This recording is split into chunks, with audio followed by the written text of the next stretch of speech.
Dark Forces, and of course Doom, Quake, Hexen, and so on. This game looks awesome. I actually really need to check it out. With this new 3D engine, LaFay's concerns over Arena's single player. Hi everyone, so I found a pretty cool way to launch Daggerfall Unity from Steam itself, because I do like accumulating my time. Just wanted this to load first. I like getting my time up, as I was saying, and just yeah.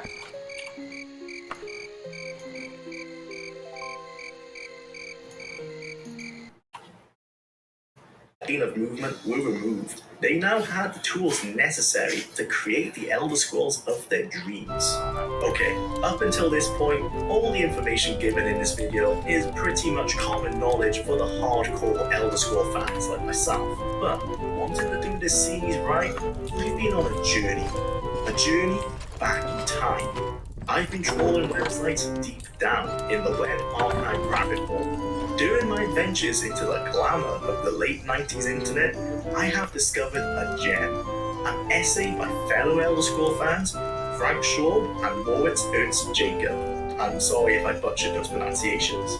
This essay brings together a ton of interviews and magazine articles written over the 2-year development of Daggerfall, including interviews with Julian LaFay and other top employees at Bethesda. All of my sources will be in the description, but I've taken out the key elements for this video.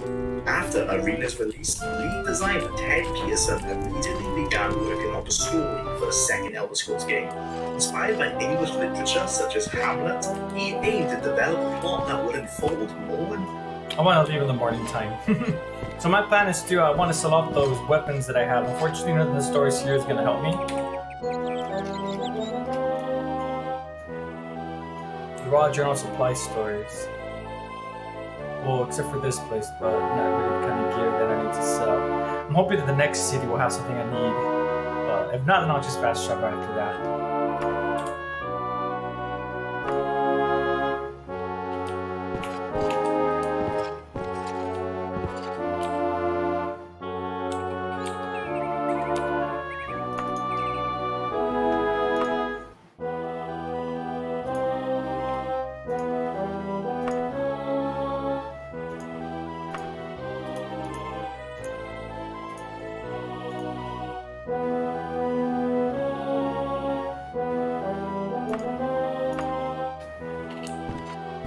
To the east. I do have a mod that connects all the cities with roads. I guess the vanilla base game has no roads at all. So hopefully just following that will be along and be good to go.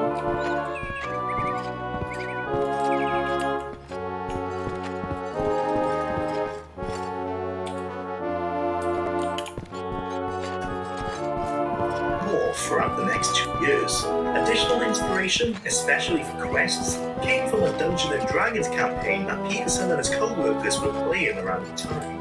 Inspiration also came from other tabletop RPGs. For example, the idea for vampire clans in the Elder Scrolls came from a game of Vampire the Masquerade.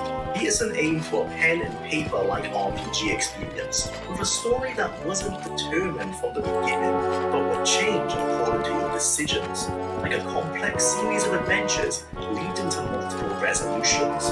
While Arena paved the way for a generic fantasy world, Daggerfall would flesh out the details in a more narrow geographic part of the world. For his story, he focused more on the history, characters, and the politics and intrigues between them. There is no big showdown at the end. Pearson believed that the player should do what they want and when they want to. He even read all of the fan letters written to him regarding a sequel to further guide his process.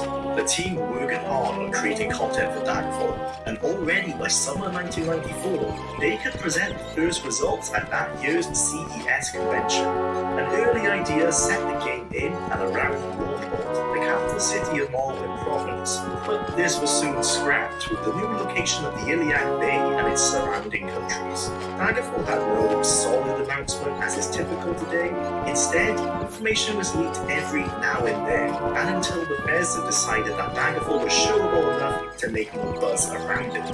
This point was reached in late 1994, and kicked off with a Computer Gaming World magazine cover story about Daggerfall. Shortly after the article was published, Bethesda showed a trailer for Daggerfall at the Winter CES in 1995. This trailer explained parts of the story and showed Bethesda employees as well as staff of a local theatre group, supplemented with animated scenes. Rendering was done on a Silicon graphics station to ensure sufficient quality. Publishers by that time were eager to have games in an interactive movie style, with lots of cutscenes telling the story from the beginning. PC Games magazine pointed out that actually RPG fans weren't looking for interactive movies, but instead good gameplay. Even so, publishers tried to be fashionable and implement this new technology that was shown off in the Wing Commander series and would later become an integral part of the Command & Conquer series. The first wave of reports in magazines covered almost everything that would ever be said about Daggerfall in previews, showing how Daggerfall's development was a lot more straightforward than Arena's. These reports, however, did also show just how ambitious Bethesda was with Daggerfall, with some of the claims not being fully implemented or missing altogether. These reports talked to features like 18 pre-made classes and the possibility to create your own class. Yep, all impossible. The player can pick from various advantages and disadvantages like phobias and illnesses. Interactive entertainment even mentioned having no legs. This is kind of possible. You can choose to have some pros and cons to your class, but having all your limbs is indeed necessary. The player can choose popularity among certain factions. Yes, you can choose your popularity in the character creator and change them in-game by performing quests. The player can become a vampire that can't act in daylight but has improved stats at night. Being a vampire will also make people react to you correspondingly. Yeah, this was the first game to introduce vampires into the Elder Scrolls, and they behave as you would expect, buying and furnishing houses and even castles. You can buy houses, but furnishing them was unfortunately cut content. There will be more items, including 15 artifacts from Arena plus new ones. Yeah, and this time they're linked to Daedra quests. An option to import Arena characters. Nah, this one never came to fruition. A bestiary where you can look at monsters before you encounter them. It was planned to include this in-game, but it ended up being in the manual instead. A potion maker to create your own potions with ingredients. Yep, the crafting systems are alive and well in Daggerfall. In-game notification icons which show if you're using a spell. Yep, they're held up here in the top left of your screen. And underwater levels. There are underwater sections of some dungeons which contain slaughterfish and Dreth, but they aren't really underwater levels as such. Now, that is a lot, but for the most part, these claims were correct, which just goes to show how damn impressive Daggerfall is. This game came out in 1996, and gamers would be hyped about these claims today if they were made for the Elder Scrolls 6. In an interview with Peterson after the release of Daggerfall, he stated that there were even more planned. Interestingly, these would actually become reality in later games in the series. These included conflicts between different factions with a real-world impact. Cities could be under siege, and all the important NPCs wouldn't just be sprites, but feel like living characters who would develop a relationship with the player. Man, this goes to show just how limited LaFay and Peterson were by the technology of their time. In their heads, they were already thinking of games as grand as Oblivion or Skyrim, but sadly for them, the technology simply wasn't there yet. Over in the art department, lead artists Mark Jones and Louise Sandoval began work on concept art. These artworks and renders were used for the official Daggerfall website. Jones also created the Daggerfall logo, together with in-game characters and textures, while Sandoval would help with the hand-drawn characters and create the cover artwork. Jones proposed creating the sprites from 3D models, similar to Donkey Kong Country on the SNES, but Peterson and LaFay were skeptical, instead asking for them to be hand-drawn like in Arena, as they feared them looking too origami-like. Not deterred by this comment, Jones secretly prepared some rendered sprites.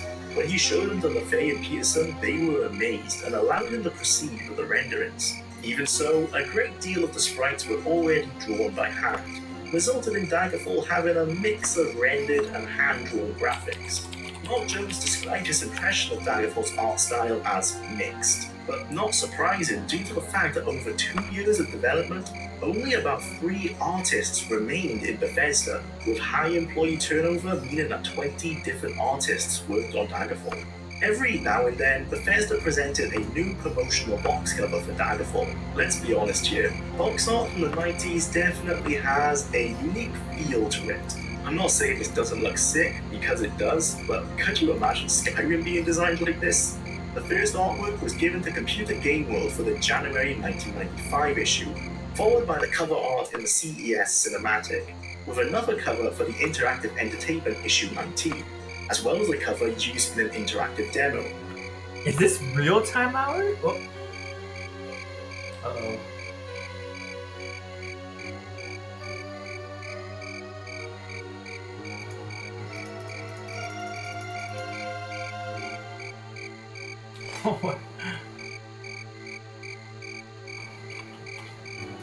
Then changing away from this blue cover to this black cover that itself had a variant where the king had full hair and one where the hair was more wretched, and the final were finally getting that new border, while the UK got its own cover. This may seem like a lot, but as a graphic designer, let me tell you that this many revisions is actually on the low side. In the 90s, fear over entertainment media causing violence in teens was at an all-time high. No longer was it metal music being the spawn of the devil. This time it was those goddamn video games. The result was the ESRB rating system, which would later be a cause of concern for publishers, and making them believe it may affect sales. Of course, GTA and Call of Duty later disproved this theory, but in the 90s it was a legitimate concern, and Daggerfall was not able to escape these new rules. As an anecdote, Ted Peterson mentioned the rating system in a later interview. I got a questionnaire for Daggerfall, which was honestly made for much simpler games. It asked questions like, is there nudity in this game? Yes. Is there bloodshed? Yes. Can an innocent person be killed? Yes. Can there be a reward for killing an innocent person? Also, yes. Needless to say, we got slapped with the worst rating for a game. And later, Lieberman listed us as being one of the top 10 worst corruptors of children. Of course, I'm sure that sold a few units. Thanks again to Frank Schraub and Moritz Ernst Jacob for their work in gathering together all of that information. Back to Daggerfall's actual release, and it literally improved on every single aspect of the first game. Better graphics, sounds, controls, RPG mechanics, you name it. Think of Arena as the beta for Daggerfall, with Daggerfall being the true realization of LaFay's brainchild. Whenever you talk to a developer who has just created the first in a series and then immediately goes on to start the sequel, you will often hear, now we know how to make a game. Comparatively to Daggerfall, Arena was clunky, difficult to control, had a severe lack of customizability, and while it technically gave you access to the entirety of Tamriel, your options of actual things to do there were limited. Without the same deadline pressures of Arena, LaFay and his team were able to take a full 2 years of development. By reusing the assets already made for Arena combined with the new X engine, they were able to jump straight into the game design, upgrading their procedural generation algorithms to generate miles upon miles of terrain, and combining that algorithm with a set of pre-made city and dungeon tiles to create all of the locations the player can visit. It's truly a marvel what this small team could accomplish. With an option for a simple UI and built-in mouse line, a relatively unusual inclusion in an RPG for the time, Daggerfall is the first game in the Elder Scrolls series that controls like a modern game, making it still playable today, even for newer gamers. Its 90-plus page manual makes clear that Daggerfall wasn't simply a cash grab on success of Arena, but instead a huge leap forward to create a breathtaking world. This manual covered just the basics the devs thought you should know before playing the game, and even then, it barely scratches the surface. Unlike Arena though, an in-game tutorial of sorts is included, making this manual more of a handy guide for those who want to delve deeper into the game's lore. And there's a lot of it here, even including the family trees of the key royal families around the Iliad Bay. Marketing stamps it as the biggest world ever made, and for an impressively long time, this was true. And while we'll cover why the compact worlds of the sequels were the right direction in hindsight, it is still wondrous to be able to travel for miles on a map the size of the United Kingdom. 88,745 square miles in fact. Cities are a realistic size, not simple approximations. They house thousands of NPCs with multiple guild options, split into temples, knightly orders, mages guilds, and so forth. So large was Bethesda's ambition that gaming journalists at the time were worried about the effects such a lengthy development may have, with concerns of feature creep due to its absolutely colossal 2-year development. Bethesda would never make gamers wait that long again, right? Right? Daggerfall was so large that it became Bethesda's first game to be exclusively pressed to CD, with not a single floppy disk version in sight. Although they did send many a floppy disk patch out, because it's Bethesda guys, the initial release was marred by bugs and glitches galore, and only to perpetuate the stereotype that they would later become infamous for, no, of course they didn't fix them all. The game at first glance does look similar to Arena, but the graphics are now in full polygonal 3D, albeit with flat sprites. This means the player can take advantage of 360 degrees of movement and verticality, and it's used to its full potential here, making dungeons far bigger and labyrinthian than they honestly had any right to be. But we'll talk more about all that later on. Before the fading Morrowind and its subsequent mainstream sequels, Arena and especially Daggerfall were like these secret gems that only hardcore CRPG fans knew about. The reverence for Daggerfall is almost unmatched compared to other RPGs released in the mid to late 90s, and that's for good reason. Compared to its competitors, it had introduced such revolutionary life simulator and fantasy RPG mechanics that would never truly take hold in any other series to this day, with rivals like Baldur's Gate or Fallout only offering a smidge of the depth that Daggerfall had. Julian LeFay would go on to call it his most difficult project ever, and he says it nearly killed him. Ted Peterson also stated as much in his own interviews. Their efforts do not go unnoticed though. The Elder Scrolls Chapter 2 Daggerfall is a massive achievement for 1996. Some say it was too ambitious, and they are absolutely right. The technology just wasn't there yet. But even with this fact, the game makes up for it in so many other ways. Select your home province. A term now so enamored by Elder Scrolls fans that they will argue for hours to spread from one race against another, why one has the better politics or abilities. They all have blonde hair. Wish some were brunette. Well, that one looks like it has blonde hair. Well, hold on, let me check. Oh, never mind. I guess it is Arvin Brown.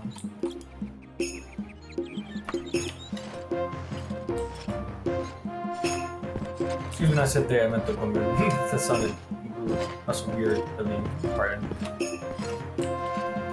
And others are nothing more than pompous beings or farm equipment to be exploited. While the war had not yet been so strongly divisive between the select races, they are all here in the world of Tamriel for you to choose, except for the Imperials, who did not have a race of their own quite yet, not until Morrowind anyway. Oh, you also can't play as the Orcs either, but their role in this game will be integral to the story, so they are at least still represented, just not by the player. Before this, however, we have the game opening. Following some fitting introduction logo screens with a particularly memorable fiery Bethesda logo, we are greeted to this fairly basic menu screen. Starting a new game remains similar to all the pre-Skyrim games in the series, where you will be picking your race, gender, and the class that will define your playstyle. When picking your class, there are 18 unique pre-made classes to choose from, each of them having their skill sets and lore set out for you in the manual. You can also have your class chosen for you by following an in-game questionnaire. This is basically the same sequence of questions as in Morrowind, and even later in Fallout 3 as the GOAT exam you take in Fall 101. It was kept either as a little Easter egg for the old school fans, or the writers really couldn't be bothered to expand on them. Back to Daggerfall, and being the Elder Scrolls, the only real option is to design your own class from scratch, and in this game there are a ton of options, more than we have seen in any Bethesda game since. I would even say that this is one of the deepest computer roleplay and character creation systems ever made. Sure, you can't adjust your facial structure, your height, or the size of your package, but that doesn't matter here. The customizability comes not in the form of aesthetics, but in the complete control of your character's talents and mind. Primary, major, and minor skills, advantages, weaknesses, and even your reputation with the various classes of the people in the world. A Daggerfall class gives you a level of character customization you can only dream of in the modern games, even when those games are modded to hell. There are over 35 skill choices to choose from. In comparison, Skyrim only has 18. Of course, we have the skills of combat, magic, and stealth, as you'd expect. But there are also skills for traversing, from running and jumping to climbing. And there are even linguistic skills that allow you to become fluent in a variety of hostile tongues, including Giantish, Orcish, and Dragonish. Now, these may not be the wisest nor the easiest choices to make, but even having the option is what makes this customization so great. These lava skills, as they were implemented, were a little useless, only allowing you to pacify an enemy mob with your charm. But the idea was later built upon in Battlespire. It's a shame that so many of these skills were axed in the later games. How cool would it be to be able to talk to the enemies in Morrowind or Oblivion like you can with the dragons in Skyrim? There are also a ton of special advantages and disadvantages you can give your character to make the game easier, harder, or simply more interesting. From immunity to forms of magic, or innate talents in certain skills, to being forbidden from using certain weapon types, or even being deathly allergic to certain spells. The depth is unmatched by most games. It is here one can make their run as easy or as hard as they like. Personally, as a bit of a veteran, not to toot my own horn too much, but playing for the game with huge disadvantages like the inability to cast magic really keeps the replay value high, to the point where I have no shame in saying that I have made more characters in Daggerfall than in any other Elder Scrolls game combined. To balance this system out, each advantage or disadvantage chosen affects how fast the player gains experience in their skill sets. An overpowered and easier build will level very slowly, while a heavily disadvantaged build will level up to 3 times faster. You can even adjust your starting reputations, helping you to get an early in with a specific group, while appearing undesirable to others. This is especially helpful if you wish to play a noble knight respected by the nobility, or the Robin Hood type, beloved by the peasantry and underworld, but despised by the upper classes. What I'm getting at here is that I see lots of external role-playing additions for Skyrim, from mods to Dungeons & Dragons style character sheets, but in Daggerfall, it isn't just an add-on for the hardcore, but a built-in mechanic of the game proper. It's a true role-playing dream, allowing you to become whoever you please. Aesthetics-wise, you can choose between several pre-made sprite faces. After this, you can name thyself. Once done, we are greeted with the statistics screen.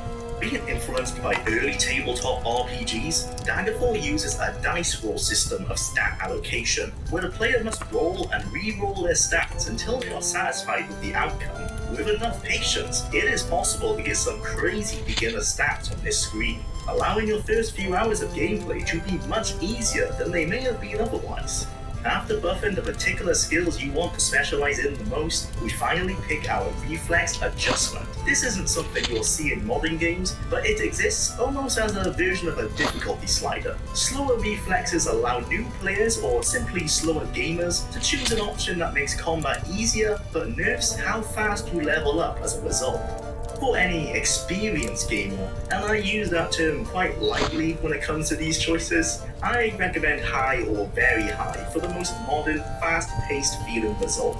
Put it this way, if you can play Skyrim on the normal difficulty, Daggerfall on very high reflexes should be fine. At first glance, I will admit that this system can be very complex, hence why such a hefty manual was included with the game. But after a few run-throughs of the system, along with some additional reading from said manual or with the help of a guide from, say, the unofficial Elder Scrolls pages, it can be very simple to set up a perfect starting build. I personally recommend a higher melee build for your first playthrough, as their racial ability of immunity to paralysis can be very helpful when fighting the more deadly enemies in the late game.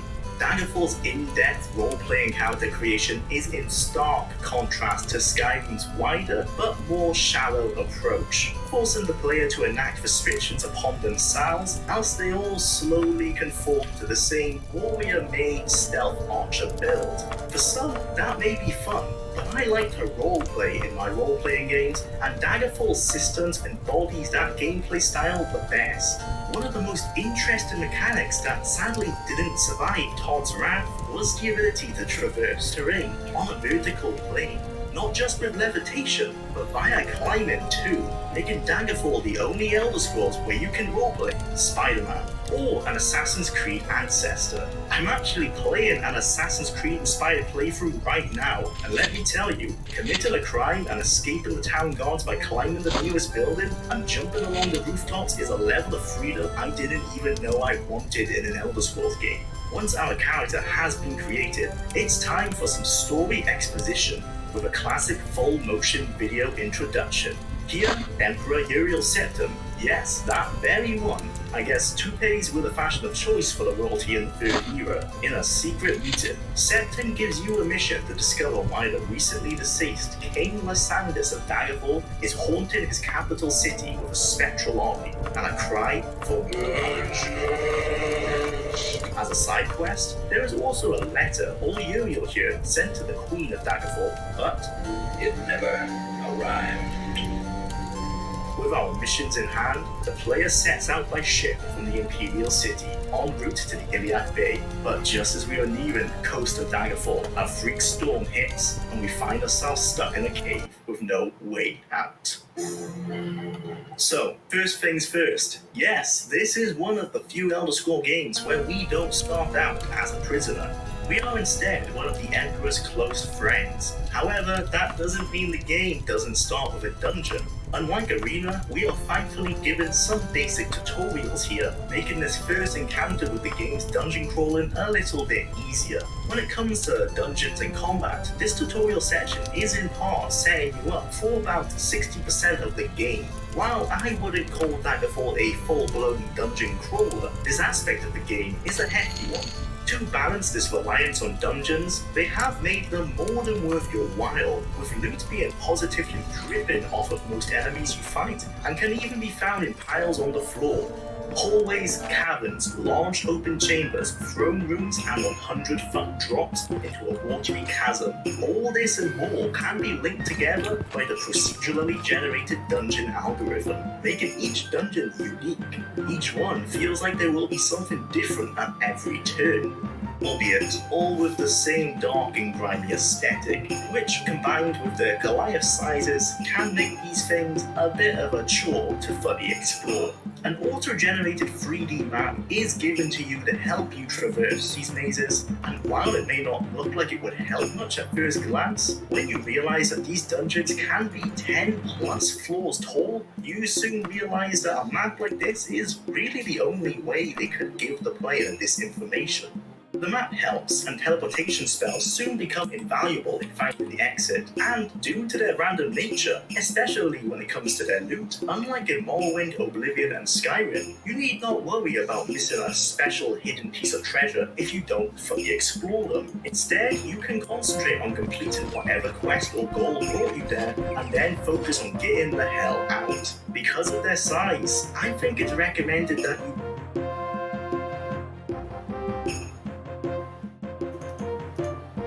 randomly generated. I want to make it clear that this isn't done on the player's end, but instead was done in Bethesda's offices 25 years ago. So each dungeon the player visits has a unique seed from which they are then procedurally generated from.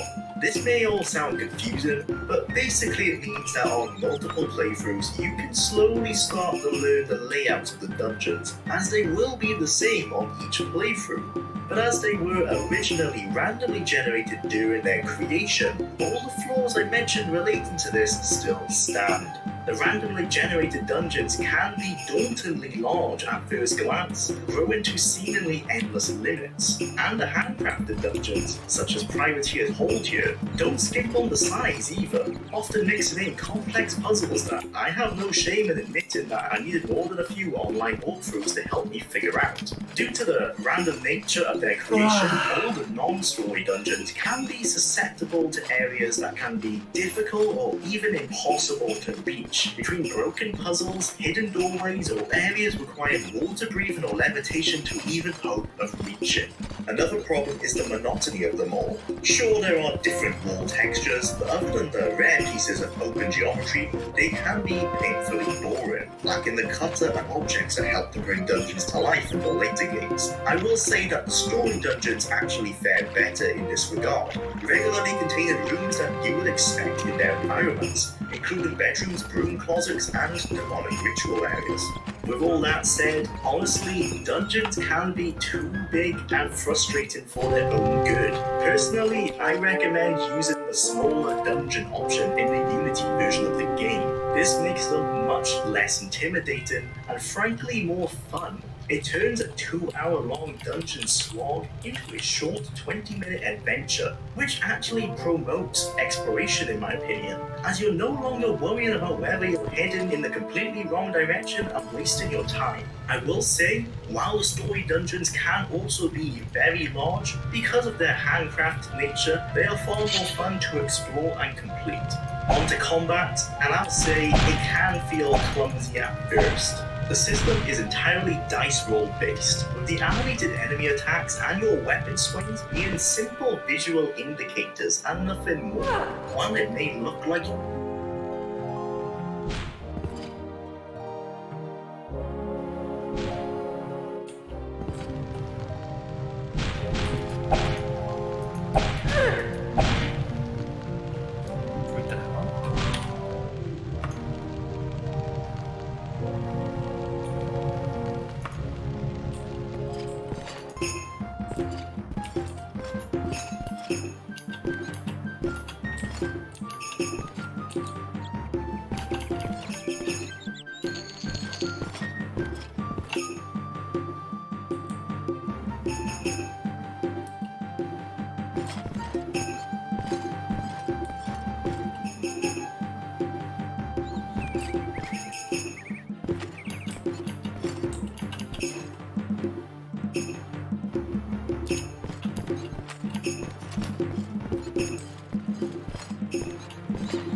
your sword just cleave that guy's head off.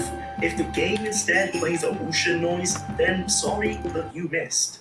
If you've played Morrowind before, then you're already used to this. And as I said verbatim in my retrospective for that game, just because it's old doesn't mean it's bad. It serves its purpose perfectly and lends itself to the player's feeling of progression. As you level up your combat skills, you will hit more and more often, making the game feel more responsive and fluid as your character gains fighting experience. This applies to blocking and dodging too. It may feel like that dodge skill was a bad investment at first because of how little it seems to work, but as you progress, you will find enemies find it harder and harder to successfully hit you.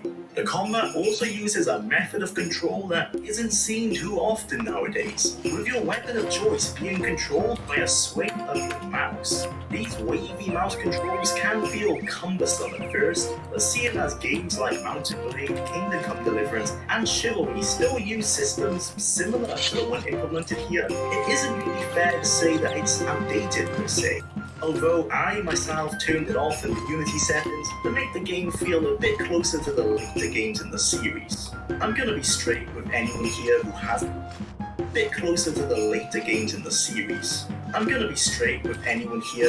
played Daggerfall yet. You will die a lot at first. Saving is essential with this game's high learning curve and lack of any in-game adjustable difficulty setter. The quick save and quick load keys will become your bread and butter. You see a door, you quick save. You turn a corner, you quick save. Are you gonna take a jump? Quick save. You get the gist. If you're not saving every 5 to 10 minutes out of fear, you're doing something wrong. Daggerfall is notorious for being difficult, and this can sometimes even sound like an understatement. With its moving platforms, switches, twists, turns, and enemies lurking out of sight, Daggerfall's sense of danger is unparalleled in the Elder Scrolls series, only matched by its prequel in Arena. Even while traveling in the wilderness, you may be stopped to be interrupted by a variety of beasts, including bears, centaurs, spriggans, and even the fearsome dragonlin. There is a vast amount of diverse enemies, some that will be familiar to the newer fans, and some that are not. The Daedra in particular have a completely unique roster to what fans may be used to. And as I'm sure we've all come to realize with the success of the Dark Souls series, difficulty doesn't mean it's bad, it just means it's harder than Skyrim or Oblivion. But once you get used to it, you'll be right at home killing everything that comes across your path.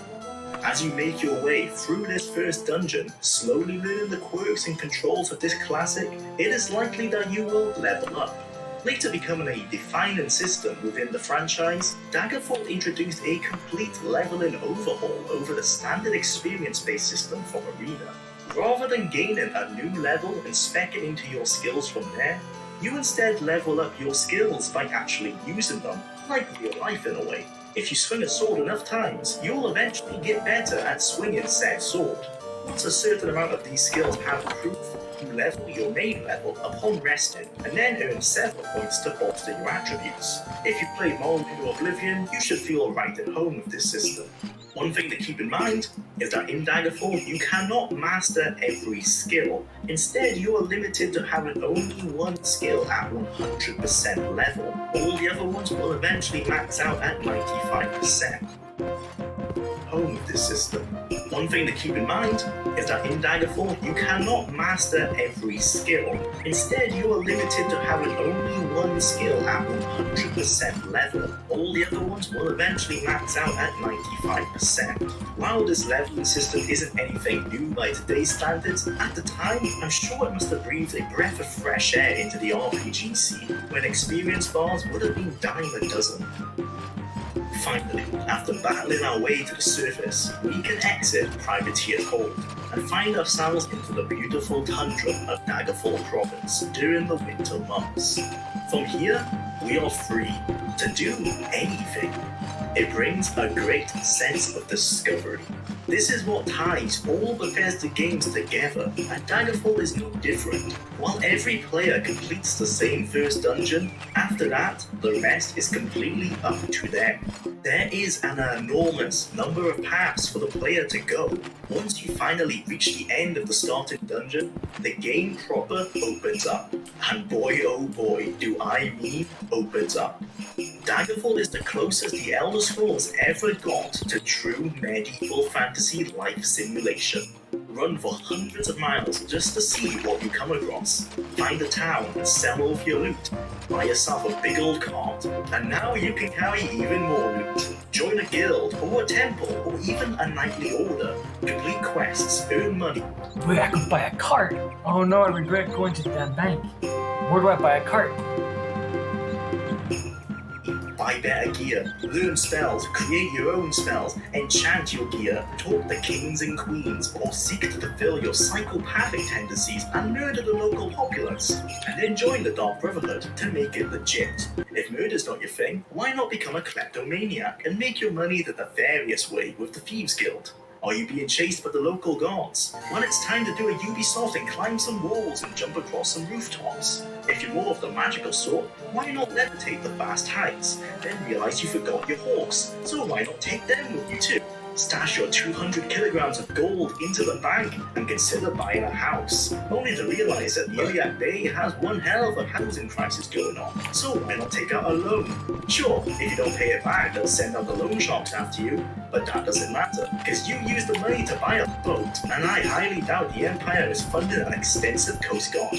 Yeah, the level of freedom Daggerfall offers is a breath of fresh air compared to the increasingly linear and streamlined RPGs in the last 10 years. And this is only scratching the surface of what you can do. If the modern Elder Scrolls game is an action RPG with fantasy life simulator elements, then Daggerfall is a fantasy life simulator with action RPG elements. Thanks goes to LGR for that perfect analogy. This may be daunting for some people, but as someone who started this wonderful series with Morrowind and always dreamed of a deeper system for truly living in the world of Vvardenfell, I love the freedom Daggerfall offers in this regard. You can stroll along the vast streets of a city, talk to the locals, visit a tavern, drink all the mead you can handle, and take a quest from a fellow to find a lost item deep in a cave. And that is as legitimate a playstyle as making a beeline for the main quest or joining a guild. Regarding that main quest, Daggerfall has so many different activities for the player to do that the main quest actually comes to you rather than you to it. After a few in-game months of learning and getting accustomed to this new world you have found yourself in, you will be presented with a letter snuck onto your person. If you reply to this letter, then the main quest has begun, and you have begun fulfilling your duties to the Emperor, or joining a guild. Regarding that main quest, Daggerfall has so many different living in the world of Vvardenfell, I love the freedom Daggerfall offers in this regard. You can stroll along the vast streets of a city, talk to the locals, visit a tavern, drink all the mead you can handle, and take a quest from a fellow to find a lost item deep in a cave. And that is as legitimate a playstyle as making a beeline for the main quest or joining a guild. Regarding that main quest, Daggerfall has so many different activities for the player to do that the main quest actually comes to you rather than you to it. After a few in-game months of learning and getting accustomed to this new world you have found yourself in, you will be presented with a letter snuck onto your person. If you reply to this letter, then the main quest has begun, and you have begun fulfilling your duties to the Emperor. But what if you don't want to? Maybe after that life-threatening storm, you've decided to sod Uriel and all these missions he keeps sending you on. Well, that's fine, you need not worry about it. If you want to abandon it to live your life on your own terms, then you are free to do so. No threat of the gates of oblivion, nor the return of deadly dragons. Daggerfall gives you so many options that it's almost impossible not to find something to do. It reminds me a lot of a saying I've heard about Minecraft. If you can't find something to do, it's because you lack imagination. And I feel that really applies here too. Between the multiple guilds, the main story, the endless amount of dungeons, danger quests, and countless radiant missions, you're never lacking content or direction. You need only luck for it. I will say in the first 5 hours, it's common to feel completely overwhelmed with everything you can do. Hell, in my first ever playthrough years ago, I spent nearly 2 hours just in that first dungeon. Fortunately, compared to Arena, Daggerfall offers quite a bit of quality of life improvements. For example, on the local map, guilds, shops, and taverns are now color-coded, helping you to quickly identify where you want to go in these massive cities. And if you do get lost, asking citizens for directions is simple, although being a life sim, not everyone is helpful. Depending on your reputation, they may be downright rude to you. But don't worry too much, getting lost is part of the experience, especially when you consider that there are nearly 15,000 locations comprised of towns, cities, temples, farmsteads, inns, and dungeons. And just like in real life, not all of them are important. In an Elder Scrolls First, the scale of the world makes sense. Oh look, is that the Imperial City, capital of the Tamrielic Empire, most important hub of trade and politics for the whole continent? Population 194. This is Daggerfall City, capital of this tiny but still important province. Population around 2,000, and it feels like it. Masses of NPCs walk in the streets, homes stretching as far as the eye can see, and the maps show the true extent of this. Look at this, and now look at this. Don't even get me started on Whiterun. Yes, I know the modern games are simply meant to be representative of the real locations, but in Daggerfall, these feel like the real locations in all their glory, scope, and scale, not just a limited view of reality. Well, except for the fact that the cities are all very, very flat, an unfortunate problem of the procedurally generated manner in which the cities are made. And of course I do understand it's the modern technological advancements in graphics that make these limitations a thing. What makes this series so great is the seductive love of losing oneself in a vast open world, where you can live another life and explore it all, traveling to other countries for a fresh change of scenery, or making a mistake in one place and having to flee to a new town so as to escape the law. Much like a modern Bethesda game, the world is perfectly primed for the player to create a near endless amount of their own little stories. Small experiences unique to them, whether it was getting caught and successfully dragging your way out of court, or setting off on what should be a basic quest, only for it to be far more than you bargained for.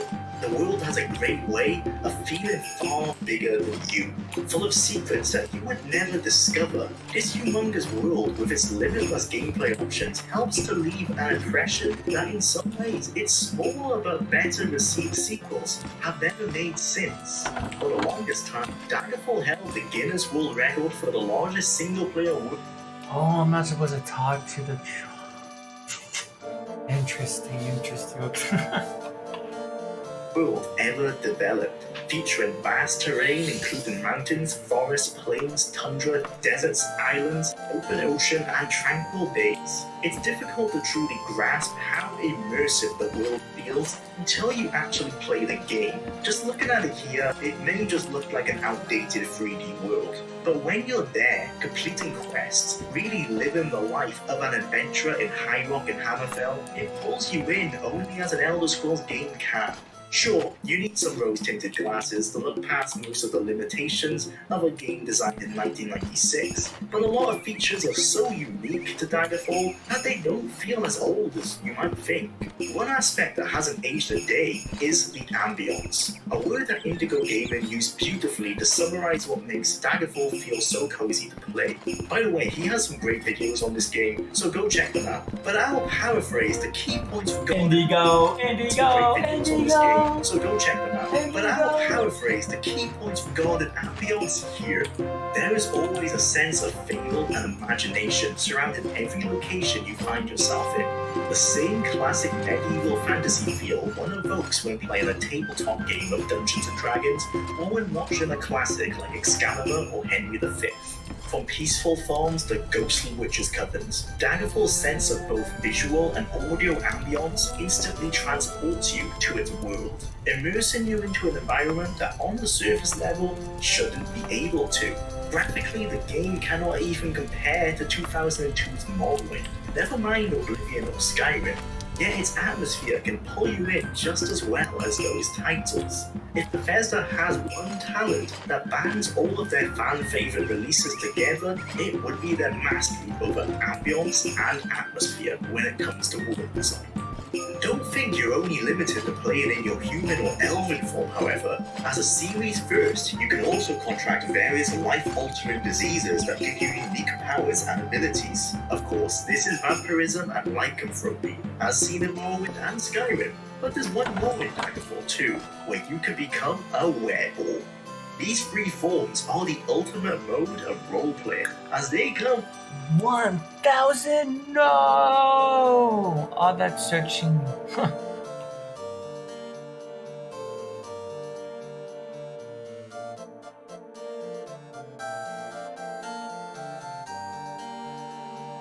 with some very heavy disadvantages, with only a few advantages. Luckily, there is a cure for all three of them. So if you are unfortunate enough to find yourself succumbing to the diseases, you need not worry about a ruined playthrough.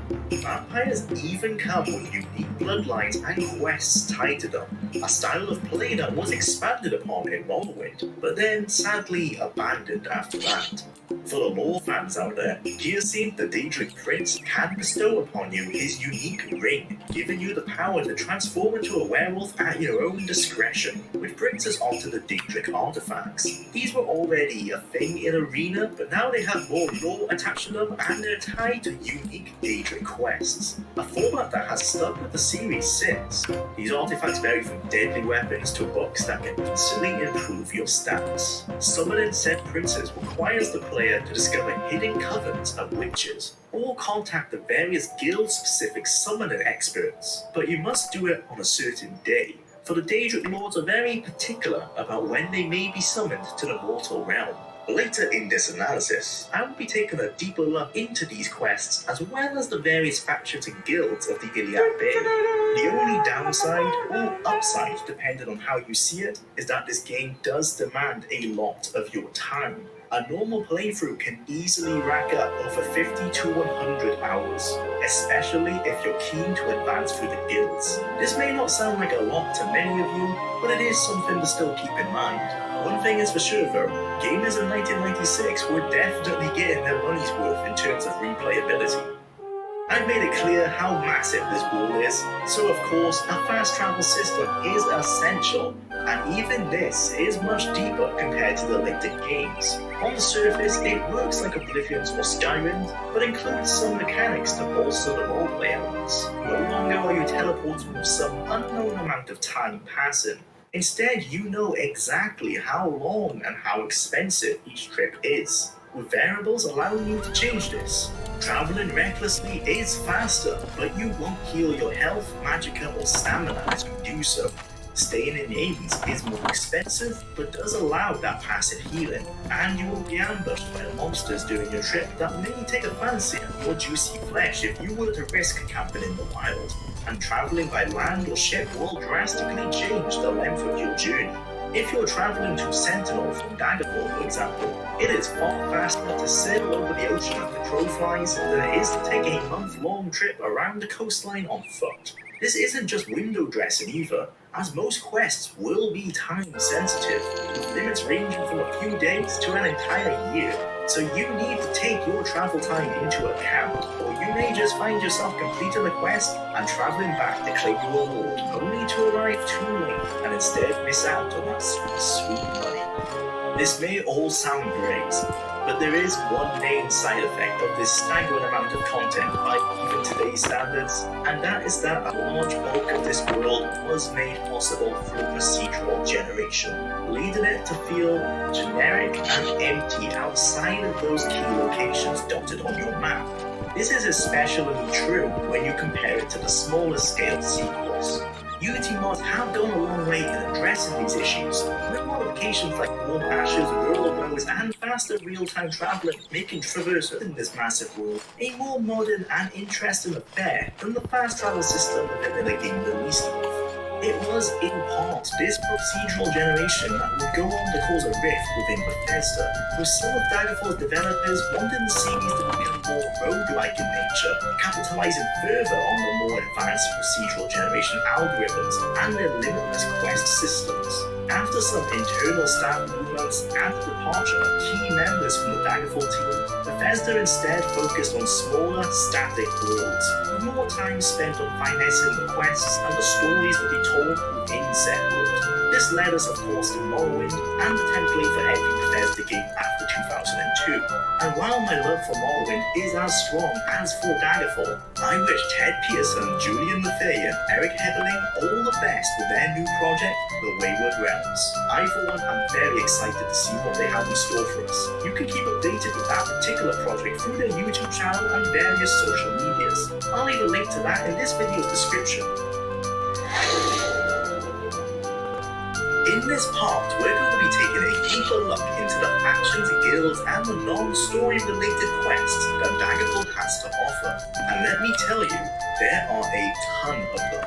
Like any Elder Scrolls you may be familiar with, quests are a big part of Daggerfall, and outside of dungeon crawling, I would say they are the biggest part. And seeing as a large amount of the quests lead to a dungeon, you could argue that they are one and the same, but stop right there. That is actually a misconception made by some people. Just like in Arena, many of the quests don't require leaving town whatsoever, instead offering a respite from the action and some solace for the weaker counterparts.